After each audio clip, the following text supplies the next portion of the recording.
మరొక ఘోర అపచారం జరిగిపోయింది.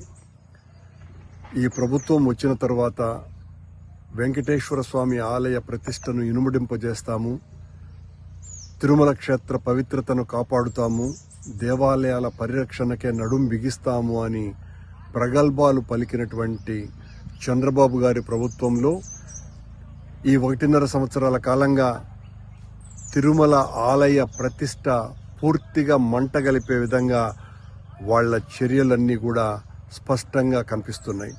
ఎంతసేపు మేమేదో గొప్పలు చేశాము అని చెప్పుకొని భజంత్రీలు చేయించుకుంటూ ఉండటమే తప్ప ఆలయ ప్రతిష్టకు కానీ ఆధ్యాత్మిక పరిరక్షణకు కానీ ధర్మాన్ని కాపాడాలన్న ఉద్దేశం కానీ ఏమాత్రం కూడా లేకుండా వివిఐపీల సేవలో తరిస్తున్నటువంటి బిఆర్ నాయుడు గారి నేతృత్వంలో తిరుమల ఆలయం మరింతగా పాలన గాడి తప్పింది.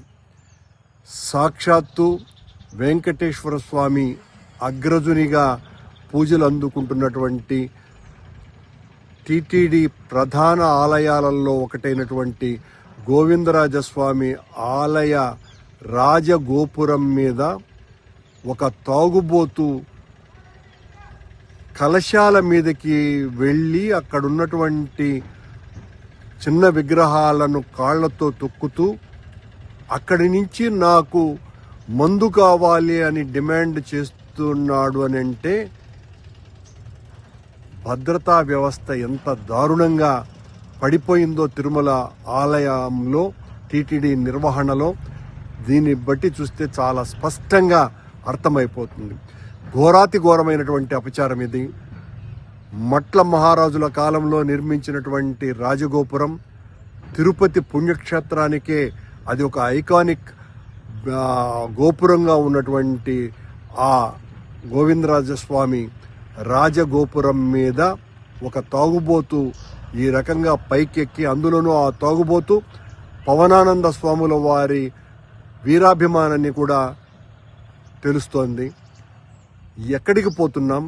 ఇంత దారుణాలు వరుసబెట్టి కొండ మీద మద్యం దొరుకుతోంది, కొండ మీద మాంసం దొరుకుతోంది, మాంసభక్షణ జరుగుతోంది, ఆలయాలలో తొక్కిసలాటలు జరుగుతున్నాయి. విపరీతంగా భక్తులందరినీ కూడా భయపెట్టేసి వైకుంఠ ఏకాదశికి వస్తే మిమ్మల్ని మేము చూసుకోలేము అన్నంతగా చెప్పటం మూలంగా మొదటి రోజున రద్దీ ఎంత తగ్గిపోయిందో దాన్ని చాలా గొప్పగా మేము ఆలయ నిర్వహణ అత్యద్భుతంగా నిర్వహించినాము అని చెప్పుకుంటున్నటువంటి ప్రభుత్వం ఎందుకు ఆలయానికి భక్తులు తక్కువగా వచ్చినారు ఆ రోజున అన్నటువంటి దాని మీద సమీక్ష చేసేటువంటి పరిస్థితి లేదు. కేవలం బిఆర్ నాయుడు గారికి టీవీకి అడ్వర్టైజ్మెంట్లు ఇచ్చేటువంటి ఆ అడ్వర్టైజ్మెంట్ల వ్యాపారస్తులకి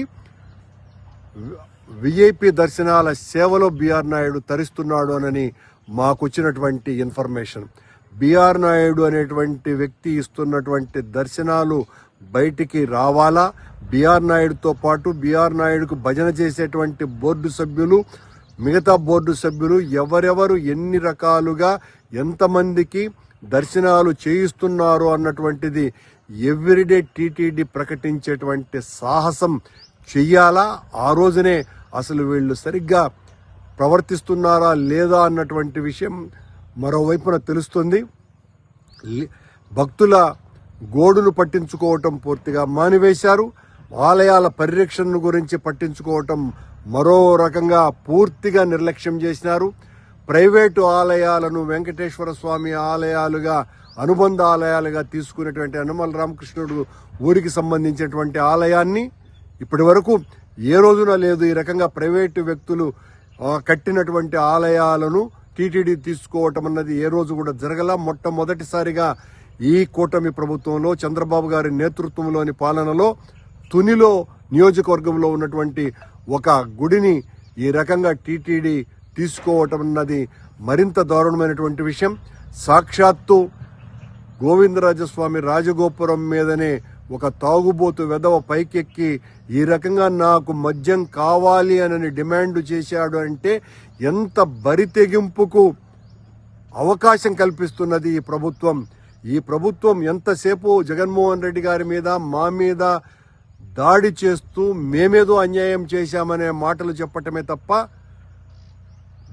ఇప్పుడు జరుగుతున్నటువంటి వాటిల్ని ఏ రకంగా ఈ తప్పుల్ని సరిదిద్దుకోవాలా అన్నటువంటి ఆలోచన ఏమాత్రము కూడా చేయకపోగా దానికి పరాకాష్ఠగా ఈరోజు సాక్షాత్తు 1000 సంవత్సరాల క్రితమే 1000 సంవత్సరాలకు పూర్వమే తిరుపతిలో వెలసినటువంటి గోవిందరాజ స్వామి ఆలయ రాజగోపురం మీద తాగుబోతు ఎక్కి వీరంగం చేయటం అన్నది మొత్తం భక్తుల మనోభావాలన్నింటినీ కూడా పూర్తిగా దెబ్బతీసింది.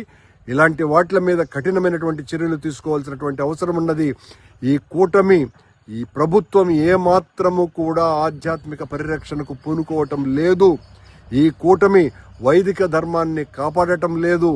కేవలం సీఎంఓ నుంచి వచ్చేటువంటి వీవీఐపీలకు దర్శనం కల్పించటము, కొండ మీద ఉన్నటువంటి ఛానల్స్ అందరికీ కూడా పత్రికా విలేకరులందరినీ కూడా మేనేజ్ చేయటం ద్వారా ఎవరు ఎవరిని దర్శనం చేయించుకుంటున్నారు ఇలాంటి విషయాలన్నీ కూడా బయటికి రాకుండా చేస్తున్నారు. ఇవన్నీ కూడా తొందరలోనే మేమే దీని మీద పరిశోధన చేస్తున్నాం. ఖచ్చితంగా తొందరలోనే బయట పెడతామని తెలియజేస్తూ ఈ సంఘటన అత్యంత దారుణమైనటువంటి విషయం అన్నటువంటి విషయాన్ని గుర్తు చేస్తూ సెలవు.